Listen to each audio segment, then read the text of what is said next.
నమస్తే, welcome to our channel. Andhra Pradesh రాజకీయాల్లో hot topic గా ఉన్న అంశం లిక్కర్ స్కామ్. మరి ఇదే లిక్కర్ స్కామ్ లో మాజీ డిప్యూటీ సీఎం, అదేవిధంగా ఎక్సైజ్ శాఖ మంత్రిగా పనిచేసినటువంటి నారాయణ స్వామి అప్రూవర్ గా మారినట్టు తెలుస్తుంది. మరి నిన్న ఆయనను విచారణకు రమ్మని కోరగా ఆయన ఆరోగ్య సమస్యలతో హాజరు కాకపోగా మరి వీడియో కాల్లో ఆయన కొన్ని అంశాలను ప్రస్తావించారు. అదేవిధంగా ఆయన ఈ రోజు మరికొన్ని అంశాలను కూడా ప్రస్తావించారు. మరి మొత్తానికి లిక్కర్ స్కామ్ లో డిజిటల్ లావాదేవీలు కాకుండా మాన్యువల్ అయ్యింది వాస్తవమేనని చెప్పి ఆయన చెప్పడం, మరి మొత్తానికి ఇప్పుడు అప్రూవర్గా మారడం, ఆ ఇద్దరు వైసీపీ నేతలు నన్ను ఇరికిస్తున్నారని చెప్పడం, ఇటువంటి అంశాలన్నింటినీ కూడా ఏ విధంగా చూడాలి, ఇదే అంశంపైన చర్చించడానికి మనతో పాటుగా ఉన్నారు సీనియర్ జర్నలిస్ట్ డివి శ్రీనివాస్ గారు.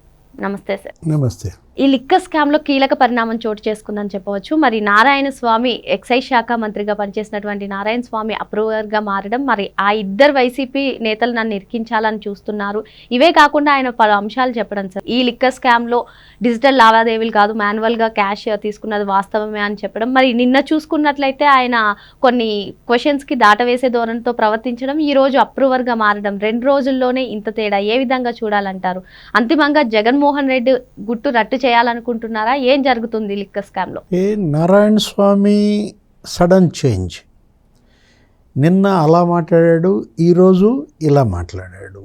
ఆయన ఏంటి, ఎక్సైజ్ శాఖ మంత్రిగా, అప్పుడు జగన్ క్యాబినెట్లో డిప్యూటీ సీఎంగా పూర్తి బాధ్యత ఈ స్కామ్లో అతనిది మరి ఉంది.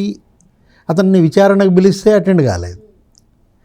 అతనికి అటెండ్ కాకపోవడం వల్ల వాళ్ళు ఏం చేశారు, సిట్ నుంచి ఒక ఇన్స్పెక్టర్ని ఆయన ఇంటికే పంపించారు, ఆరోగ్యం బాగాలేదని. మరి ఒక 20 నిమిషాలు వీడియో కాల్లో విచారించారు. కొన్నిటికి సరైన సమాధానాలు చెప్పాడు, కొన్ని అసలు అటు ఇటు కాకుండా మాట్లాడాడు.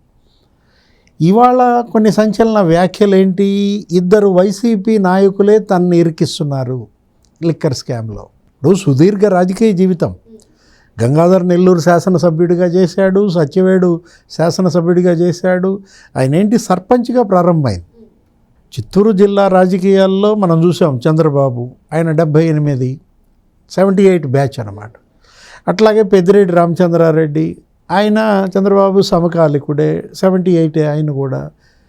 ఇప్పుడు ఈతనేంటి, వాళ్ళ తర్వాత వచ్చాడు, ఒక 3 ఏళ్ళు జూనియర్ వాళ్ళకన్నా కూడా. సర్పంచ్గా ఆరంభమైంది, శాసనసభ్యుడి స్థాయికి వచ్చాడు, అసలు మంత్రి అయ్యాడు, డిప్యూటీ సీఎం కూడా అయ్యాడు.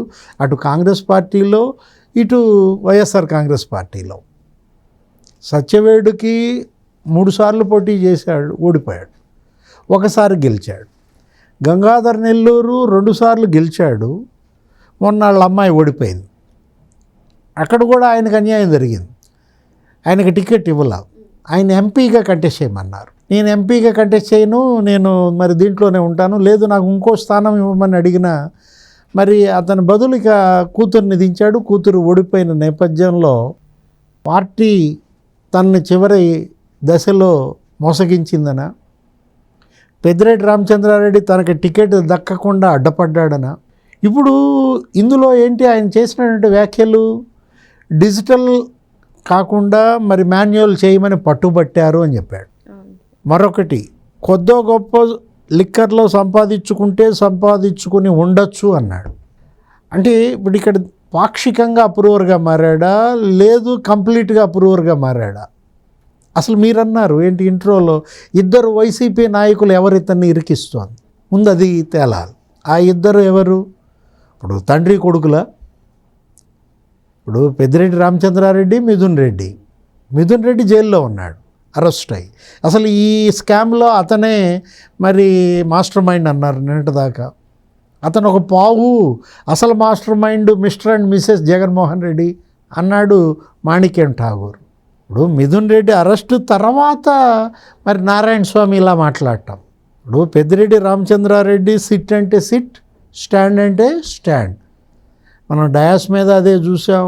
వాళ్ళ చేతిలో, ఆ కుటుంబం చేతిలో ఇతను ఒక డమ్మీ, రబ్బర్ స్టాంపుగా మారాడు, దళిత నాయకుడు.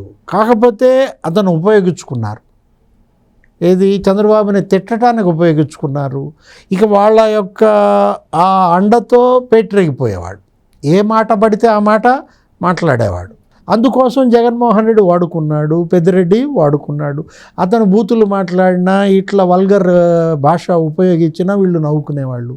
మొన్న కూడా మనం చూసాం కదా, అసలు చంద్రబాబుని ఆ కుటుంబం వాళ్ళే లేపేయాలని చూశారు జైల్లో అన్నాడు. భువనేశ్వరి మేడం పైన కూడా ఆ విధమైన మాటలు మాట్లాడాడంటే ఇట్లాంటి వ్యాఖ్యల ద్వారా పాపులర్ అయ్యాడు.